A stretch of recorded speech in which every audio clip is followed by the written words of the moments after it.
नमस्कार, मैं श्रेया शुक्ला, आप देख रहे हैं वीकी न्यूज। राहुल गांधी जब भी विदेशी सरजमी पर जाते हैं तो वहां पर कुछ ऐसी बातें कह जाते हैं जो या तो भारत विरोधी साबित होती है या फिर हिंदू विरोधी। और इस बार जब वो अमेरिका गए थे तो बोस्टन यूनिवर्सिटी में जब उनसे सेकुलरिज्म के बारे में सवाल पूछा गया था तो न जाने कब उन्होंने श्री राम को ही पौराणिक बता दिया। जी हाँ, प्रभु श्री राम पर ही सवाल उठा दिया और अब उनके खिलाफ केस दर्ज हुआ है वाराणसी में। जी हाँ, वकील हरिशंकर पांडे ने राहुल गांधी के खिलाफ केस दर्ज करवाया है और याचिका में उन्होंने कहा कि प्रभु श्री राम का अपमान है, ऐसे कैसे ये हमारे प्रभु श्री राम को पौराणिक बता सकते हैं।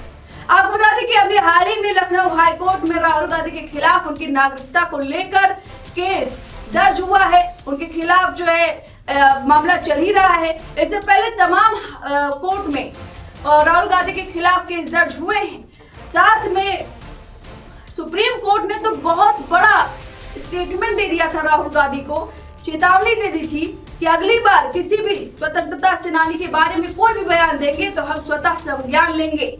जी हाँ, सावरकर, वीर सावरकर पर उन्हें सर्वेंट बताया गया था और जिस पर सुप्रीम कोर्ट ने ये बड़ी बात कही थी। लेकिन राहुल गांधी ऐसा लगता है कि अपने गलतियों से कुछ भी नहीं सीख रहे हैं और इस तरह से उन्होंने फिर से श्री राम पर ही सवाल उठा दिया है। और अब याचिकाकर्ता हरिशंकर पांडे ने बड़ी बात कही है, जरा सुनिए उन्होंने क्या कुछ कहा। 5 मई 2025 को हमने अखबार में पढ़ा सेंट्रल लाइब्रेरी में कि श्री राहुल गांधी जी जब न्यूयॉर्क गए थे ब्राउन यूनिवर्सिटी में उन्होंने एक स्टेटमेंट दिया।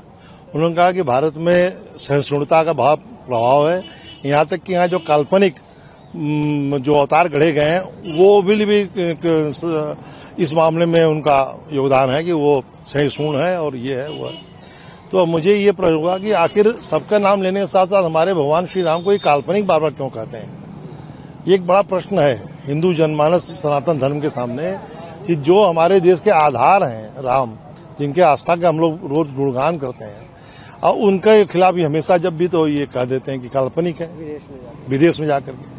उससे हम लोग प्रभावित हुए। हमने इस पर एक परिवाद बनाया, अखिल भारतीय कांग्रेस कमेटी को भी इसमें पार्टी बनाया। उसके बजरिए अजय राय यहाँ के चूंकि प्रांतीय अध्यक्ष हैं उनको भी पार्टी बनाया, प्रदेश अध्यक्ष उनको पार्टी बनाया बजरिए, और राहुल गांधी भी पार्टी बनाया क्योंकि सांसद हैं। ये बयान उन्होंने संसद के इतर जाके दिया है, संसद में देते तो इस पर कोई कार्रवाई नहीं होती। अब ये विदेश के मंच पे जाके, बहुत बड़े मंच पे, ब्राउन यूनिवर्सिटी के मंच पे जाके इन्होंने देश को शर्मिंदा करने का काम करते हैं और हमको कहते हैं कि राम काल्पनिक है। इसलिए मैं प्रबुद्ध दलित होकर के मैंने एक परिवाद दाखिल किया जो स्वीकार हो गया। 19 तारीख को इशू नोटिस पर बहस है। अगली डेट में 19 मई को इशू नोटिस पर बहस है। ये किस कोर्ट में किया गया है? ये एमपीएमएलए कोर्ट बनाई गई है बनारस में, श्री त्रिपाठी जी की कोर्ट है, को एसीजीएम 4th, वो एमपीएमएलए कोर्ट भी है, उसी में दाखिल हुआ है ये परिवाद। जी, तो परिवाद में क्या कहा गया? परिवाद में आजकल जो नया एक्ट आया हुआ है नागरिक सुरक्षा अधिनियम, इसके तहत धारा 223 है जिसमें परिवाद दाखिल किया जाता है। तो परिवाद सुनने से पहले जो है विपक्षी को नोटिस दिया जाता है कोर्ट के द्वारा।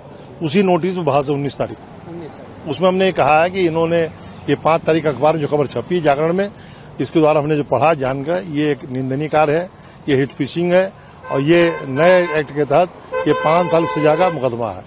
तो इसलिए हिट फिशिंग में इनको तलब किया जाए और इनसे पूछा जाए और मुझे सुना जाए, ये लिखा है। तो इस तरह से राहुल गांधी की मुसीबतें बढ़ती जा रही हैं। देखना होगा सुनवाई के बाद क्या कुछ होता है, क्या राहुल गांधी को जाना पड़ सकता है इस सुनवाई के दौरान, क्या कुछ होगा, देखने वाली बात होगी। फिलहाल इस बयान पर आपकी जो भी राय हमें कमेंट करके जरूर बताएं। वीके न्यूज, राष्ट्र के नाम।